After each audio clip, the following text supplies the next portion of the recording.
Hello friends, मैं हूं गौरव और आप सबने अपनी ज्योग्राफी क्लास में डैम्स यानी बांधों के बारे में तो पढ़ा ही होगा। एक डैम का काम होता है नदी के बहाव को रोकना और उसके बहते पानी को इकट्ठा करना। इस इकट्ठे हुए पानी को खेतों की सिंचाई, व्यवसाय, पीने के पानी और बिजली पैदा करने के लिए इस्तेमाल किया जाता है। कई बार डैम्स का इस्तेमाल किसी जगह पर बाढ़ रोकने के लिए या फिर नदी के बहाव की दिशा को बदलने के लिए भी किया जाता है। अब आपने ज्योग्राफी में शायद ये पढ़ा हो कि डैम्स के कारण भूकंप का खतरा बढ़ जाता है, लेकिन क्या आपने इससे पहले ये बात सुनी थी कि बांध हमारे धरती का रोटेशन यानी घूमने की रफ्तार भी धीमा कर सकता है?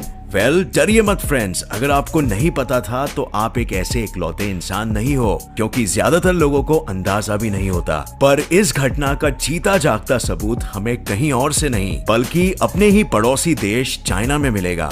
चीन का थ्री गॉर्जेस डैम, जो कि दुनिया के सबसे विशाल डैम्स में से एक है। मगर आखिर कैसे ये बांध, जो कि पृथ्वी की तुलना में काफी छोटा है, उसकी गति धीमी कर रहा है? वजह जानने के लिए बिल्कुल बने रहिए मेरे साथ इस वीडियो के अंत तक, ताकि आपको भी ये पता चल सके कि एक डैम में कितना दम होता है। चाइना सिर्फ दुनिया की सबसे विशाल आबादी के लिए ही नहीं बल्कि दुनिया के सबसे बड़े डैम्स के लिए भी मशहूर है, और इन सब बांधों का बाप है चाइना की यांगत्से नदी पर स्थापित किया गया द थ्री गॉर्जेस डैम। अगर आपको पता नहीं है तो यांगत्से नदी एशिया की सबसे लंबी नदी है और दुनिया की तीसरी सबसे लंबी नदी। इस पे खड़ा थ्री गॉर्जेस डैम बिजली उत्पादन की क्षमता के हिसाब से दुनिया का सबसे बड़ा डैम है। ये डैम एक बार में करीबन 22.5 अरब वॉट बिजली पैदा कर सकता है। ये इतनी ज्यादा बिजली है कि हंगरी, आइसलैंड और न्यूजीलैंड जैसे छोटे देश साथ मिलके भी एक साल में इतनी बिजली का उत्पादन या इस्तेमाल नहीं कर पाएंगे।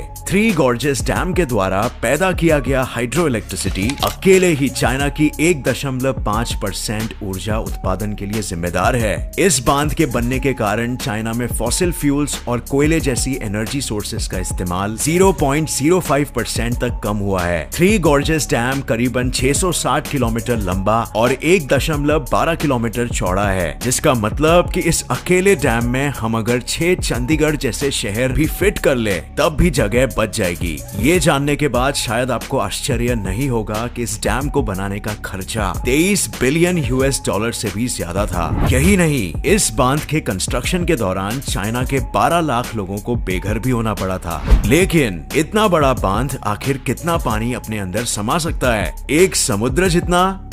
आंकड़ों के अनुसार ये बांध 39 ट्रिलियन मीट्रिक टन पानी स्टोर कर सकता है, जो कि बुर्ज खलीफा के वजन से 80,000 गुना ज्यादा है। इस डैम के निर्माण में इस्तेमाल हुआ था 4,70,000 टन स्टील और 6.5 करोड़ टन कंक्रीट, जितना मटेरियल करीब 65 आईफिल टावर बनाने के लिए इस्तेमाल किया जा सकता है। लेकिन अब आते हैं पॉइंट पर। इन सब बातों का धरती के रोटेशन से क्या संबंध? आप लोगों ने फिजिक्स में इनर्शिया के बारे में तो पढ़ा ही होगा। ब्रह्मांड में हर किसी चीज के पास मास होता है और हर चीज में मास होने के कारण वो चीज अपनी गति में बदलाव का विरोध करती है। इनर्शिया से ही जुड़ा एक और टर्म होता है जिसे हम कहते हैं मोमेंट ऑफ इनर्शिया।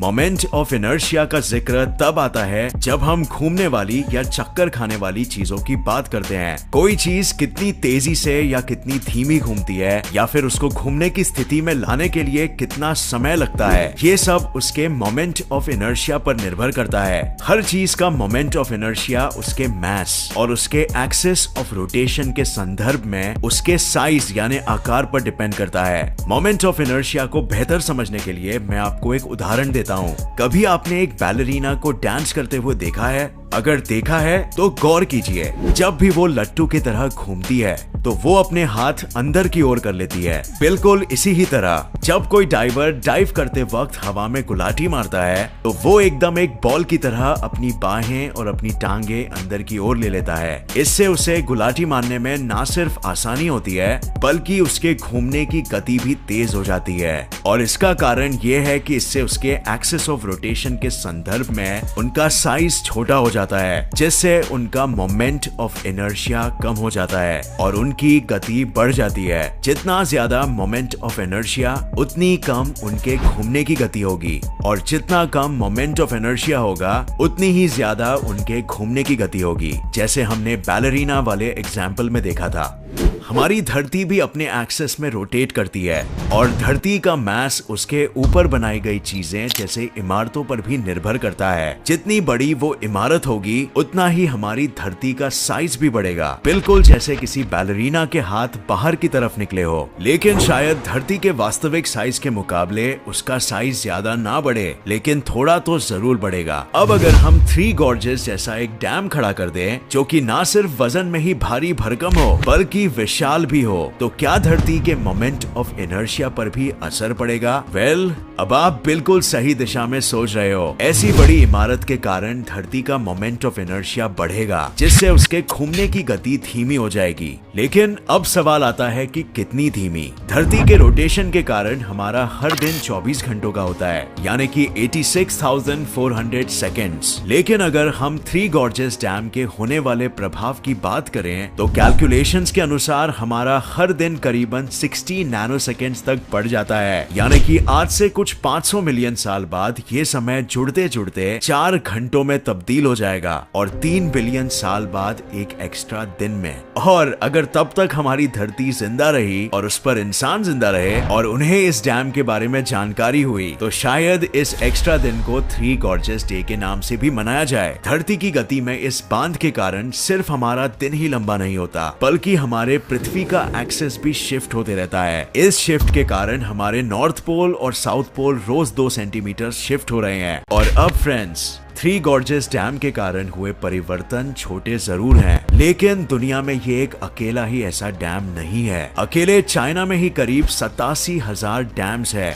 तो सोचिए पूरे दुनिया में कितने डैम्स होंगे। यही नहीं, डैम के अलावा भी हमारे धरती पर कई विशाल इमारतें हैं जिनके कारण हमारे धरती की प्राकृतिक प्रतिक्रियाओं में परिवर्तन आ रहे हैं। हर इमारत का योगदान छोटा है, लेकिन बूंद बूंद से ही तो सागर बनता है और पता नहीं भविष्य में ऊंची ऊंची इमारतें जो आने वाली है उनके चलते कहीं यही बूंद बाल्टियों में न तब्दील हो जाए। इन ऊंची इमारतों से सिर्फ हमारे दिन लंबे या जमीन ही शिफ्ट नहीं होती। डैम्स के कारण पानी के लेवल्स बढ़ने घटने से बाढ़, लैंडस्लाइड्स, भूकंप और सुनामी जैसे जोखिम कई गुना बढ़ जाते हैं। बड़ी बड़ी इमारतों के जड़ ही धरती में कितने अंदर तक डाले जाते हैं, जिससे उस पूरे क्षेत्र के एनवायरनमेंट में ही भारी परिवर्तन आ जाता है। ग्लोबल वार्मिंग, भूकंप, सुनामीज, लैंडस्लाइड्स और अन्य नेचुरल प्रॉब्लम्स हम इंसानों की ही करनी का फल है। हम ऊंची इमारतें खड़ी तो कर देते हैं, लेकिन हम शायद ये भूल जाते हैं कि हर चीज के दो पहलू होते हैं। अगर किसी चीज के फायदे होते हैं तो उसके कई सारे नुकसान भी होते हैं। जहां बढ़ते टेक्नोलॉजी और डेवलपमेंट ने हमारी जिंदगी आसान कर दी है, वही शायद हमारी प्रकृति और पर्यावरण को इसके कारण हानि भी पहुंची है। अगर पृथ्वी के गति जितने बड़े पैमाने पर भी एक इमारत का असर पड़ सकता है, तो एक छोटे पैमाने पर उस इमारत का क्या असर हो रहा होगा। मैं जानता हूं कि बढ़ती आबादी ने हमारे लिए ज्यादा ऑप्शंस नहीं छोड़े हैं, लेकिन हमें इस बात पर गौर जरूर करना चाहिए और अपने पर्यावरण को बचाने के लिए जितना हो सके योगदान देना चाहिए, बजाय ये सोचने के कि 60 नैनो सेकेंड्स का फर्क कितना मामूली है।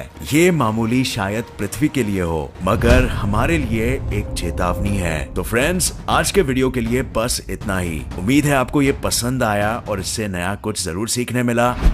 अगर आपको ये वीडियो पसंद आया तो इसे लाइक और शेयर करना मत भूलिए और ऐसे ही साइंस वीडियोस के लिए इस चैनल को सब्सक्राइब करके नोटिफिकेशन बेल ऑन करना मत भूलिए। और मैं आपको नेक्स्ट वीडियो में मिलूंगा ऐसे ही किसी इंफॉर्मेटिव वीडियो के साथ। तब तक के लिए देखते रहिए और सीखते रहिए। जय हिंद।